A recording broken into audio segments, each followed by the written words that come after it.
Hello everyone, in this video I'll be translating and summarizing the latest Urdu broadcast by Shahbaz Gill to make it accessible for our English-speaking audience.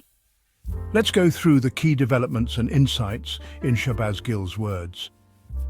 We begin with Mansehra, where Molana Tariq Jamil has reportedly been besieged. Yes, this report comes from Arshad. He reports that when Molana Tariq Jamil left his residence in Mansehra to deliver a speech at a religious gathering, he was stopped. Trenches were dug, bridges were broken, and 27 vehicles were used to block his way. Every route he tried to take was obstructed by vehicles. In essence, he was completely surrounded and confined to the same place. Despite trying multiple times, he failed to proceed and had to return home. All of this happened in Mansehra. As you might recall, we have already discussed in a vlog what Molana Tariq Jamil's so-called fault was and how he has been made a target, allegedly by the Field Marshal. We previously played clips of interviews where Molana Tariq Jamil mentioned Imran Khan's patience and bravery in facing imprisonment.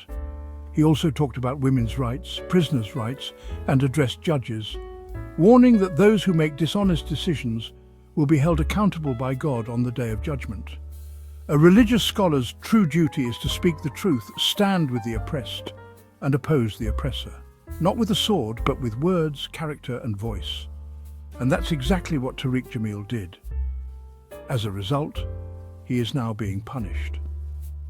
This whole campaign has reportedly been orchestrated by the Nawaz Sharif family and the Field Marshal.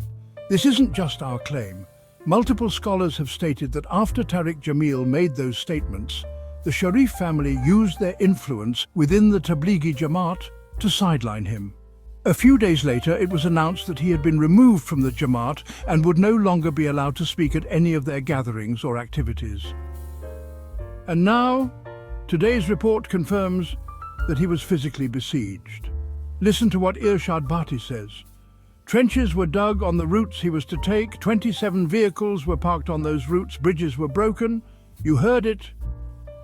Now, one important point in all of this is that Mansehra is in Khyber Pakhtunkhwa. If all this happened there, then either the police did it, which would mean the KP police is involved, or it was done by other forces. We will investigate and bring this to the attention of the Chief Minister of KP. But I personally believe this wasn't the police. I think the Field Marshal himself acted directly to punish Tariq Jamil for speaking the truth. Ironically, our Field Marshal is himself a Hafiz of the Quran, who surely understands from its translation that standing up against oppression and supporting the oppressed is a form of jihad. Tariq Jamil is fulfilling that duty, but the Field Marshal has made life difficult for him. We'll continue to follow up on this story. But this isn't the first time someone has been punished merely for telling the truth. The public should, really raise their voice and support Molana Tariq Jamil for trying to speak on behalf of the oppressed. Next news. A GO-TV program aired on Eid, hosted by Tabish Hashmi, a known anchor with a humorous format. As I've said before, people who do comedy often have sharp intellects and handle things smartly. Tabish did exactly that. He made a joke that got everyone laughing, including people who really should have been embarrassed. Even the military officers and soldiers present laughed. What he said was, "I'm standing with the Pakistan army today, but the good thing is, by my own will." The implication that he wasn't kidnapped. This reflects the perception that associating with the army means being forcibly involved. This isn't something to laugh about. For any nation, it's tragic. Armed forces should evoke pride and a sense of security, not fear of being kidnapped. But now, it's as if this reputation of abduction and surveillance has become permanently attached to them, and they seem comfortable with it. It used to be that only top-level people were seen in this light, but now it seems everyone in the hierarchy owns it proudly. You heard Tabish Hashmi again. He joked, and everyone smiled, which tells a lot about our normalization of this issue. In the same program, a man in uniform, likely Colonel Ali, made a bold claim that Pakistani Air Force pilots crossed into Indian territory and carried out operations. He's from the Army, not the Air Force, yet he spoke on Air Force matters. Now, this contradicts previous official statements. DG ISPR and Air Vice Marshal Aurangzeb Ahmad have clearly said that no crossing occurred on either side. International think tanks and research institutes have also confirmed that both sides stayed within their airspace. Surface-to-air missiles were used, but no actual border incursions took place. So, where is this new version coming from? Apparently, in this environment, everyone's trying to grab credit. Maybe Colonel Ali thought, well, if everyone's grabbing some glory, why not me? Even if it's just a story, he claimed it. Now, let's talk about our defense minister, who seems to tweet odd things late at night. I don't know if he drinks or just takes too much cough syrup, but his tweets after 11 p.m. are always completely detached from reality. He often says things like Pakistanis are shameless for not standing up for Gaza. But during the day, this same man lives a shameless life where no one is allowed to protest. If a senator stands for Gaza, their family is arrested. Yet at night he tweets like a revolutionary. He's not a straightforward revolutionary, more like a drunken one. Again, I'm not saying he drinks, I'm saying he behaves like a drunk revolutionary. Maybe it's cough syrup, maybe too much water, who knows? And it's not just him, others treat the public like fools too. Farmers in Pakistan have reportedly suffered over 2.2 trillion rupees in losses since May 2024. This has been widely reported. But who told us this? Qasim Gilani, the son of Senate Chairman Yusuf Raza Gilani. Yes, the same Gilani whose party holds power in many provinces and has governors across the board. The same party that got a constitutional amendment passed with brute majority. And yet they're now telling us about farmers suffering caused by their own policies. They cause the wound, then pretend to offer a cure.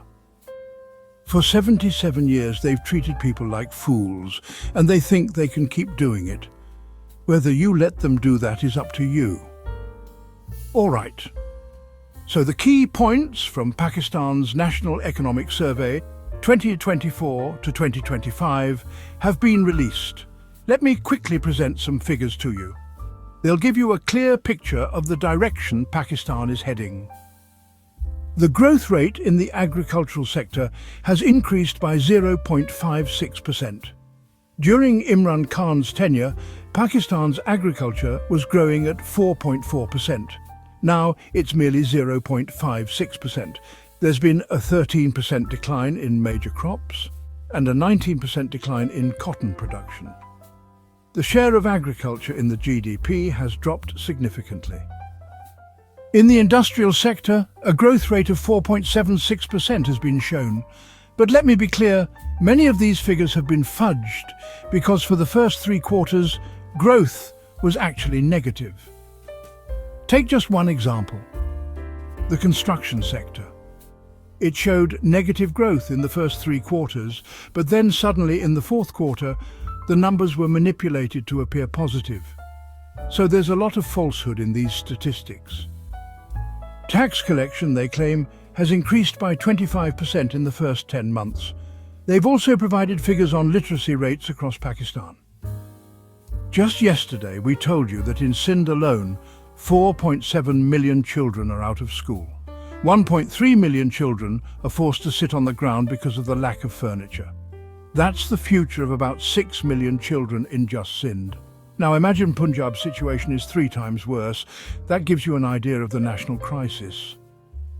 Let's contrast this with the economy in 2022, during Imran Khan's government. A 49% increase in the construction sector due to investment packages. Unlike the fudged growth figures today, that was actual positive growth. In the final year of PTI's rule, there was a noticeable increase in development activities. Health sector grew by 2.3%, education sector grew by 8.7%. Information and communication grew by 12%, real estate grew by 4.9%. IT sector saw an 11.9% growth. IT exports witnessed a historic 29% growth during PTI's tenure. Overall, services sector grew by 6.2%. The hotel and restaurant sector grew by a staggering 401%. Let me be clear. These are figures from Imran Khan's tenure in 2022, not from some other country. Interestingly, the government was toppled in April, but the stats for the entire fiscal year were released in May, showcasing the full year's performance. These numbers weren't manipulated by us. The new government released them. In contrast, the current government has fudged their numbers. Under PTI, the GDP growth for that fiscal year was 6%. The major crops, industries and small production units not only met but exceeded their growth targets. The per capita income target of rupees 248,414 was also achieved, and this was during and after COVID. Had Imran Khan been given another 1 or 2 years, imagine where this country could have been. But today we are facing a dire situation, and sadly no one is held accountable. The very people who should be asking questions are aligned with those in power. Now look at what's happening to ordinary citizens. Let me show you a short video. The cost of cultivating okra or bindi per acre is somewhere between 55,000 to 60,000 rupees, yet farmers are forced to sell it for just 1 rupee per kilo. But then Mariam Nawaz will proudly claim credit, saying, "Look how cheap I've made okra." She won't consider that the farmer who grows the okra, you've metaphorically slaughtered that hen. If you kill the hen, where will the egg come from tomorrow? Just listen to what the farmer has to say. I was seeing 200 rupees per man before. Now it's just 4 or 5 rupees per man, only 1 rupee per kilo. This reflects not just our economic decline, but also our moral decay. For example, Fiza Ali recently insulted journalist Sohail Warich in a statement that's gone viral. If you weren't a journalist, you'd probably be cleaning bathrooms in some restaurant abroad. She further added, "You're always obsessed with actresses' bathrooms. You sneak into them during interviews. That's the level of our journalism ethics today." Now, what does Javed Chaudhry himself say about inflation? Let's hear it. The Prime Minister has taken serious notice of inflation. He continues, he himself caused the inflation and now is taking notice of it. What does that even mean? He says, "Remember, inflation doesn't really exist in the world.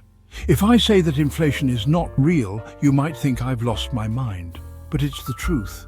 There is no such thing as inflation, only affordability. If you can afford it, even a new Boeing aircraft is cheap.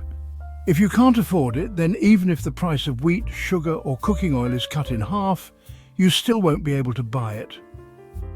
So you've heard it. When the morality of a nation deteriorates this far, when even the so-called experts are making such bizarre statements, then truly only God can protect us. That wraps up our translation of Shahbaz Gill's video. I hope this English version helped you understand his message better. Please like, share and subscribe to Awami Lens to help our community grow. Don't forget to leave a comment below and let me know what you thought of this effort.